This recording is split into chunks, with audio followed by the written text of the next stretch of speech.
গণ অভ্যুত্থানের ২ মাস পূর্ণ হলো আজ।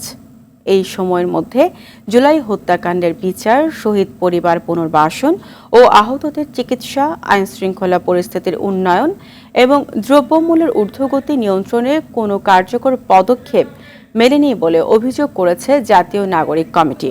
প্রচণ্ড বৃষ্টি উপেক্ষা করে রাজধানীর শাহবাগে নাগরিক সমাবেশে জড়ো হন কমিটির সদস্যসহ বৈষম্য বিরোধী আন্দোলনে ক্ষতিগ্রস্ত অনেক পরিবার। ২ মাস পেরিয়ে গেলেও বৈষম্য বিরোধী আন্দোলনে নেতৃত্ব দেওয়া সমন্বয়করা তাদের কোনো খোঁজ খবর না নেয়ার হতাশা প্রকাশ করেন।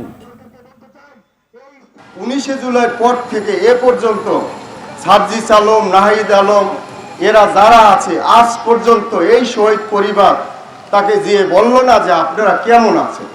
খুবই সন্দেহ যে আমরা ন্যায় বিচার পাবো কিনা বা কবে পাবো বা এই বিচার থেকে দিতে পারছি কিনা। আগের সরকারগুলো ভারতের সাথে যে নতজনের রীতিতে ছিল, এই সরকার গণ অভ্যুত্থানের সরকার, এই সরকার কোনোভাবেই ভারতের সাথে নতজনের রীতিতে থাকতে পারে না। এই সরকারকে অবশ্যই ভারত দিল্লির যে নীতি আছে সেই নীতির সাথে চোখে চোখ রেখে কথা বলার মতো সাহস রাখতে হবে। আমরা দ্রুত সরকারের কাছে আবেদন জানাচ্ছি, বেকারদের পেটে লাথি মারবেন না। যারা প্রান্তিক জনগোষ্ঠীর মানুষ রয়েছে তাদের পেটে লাথি মারবেন না।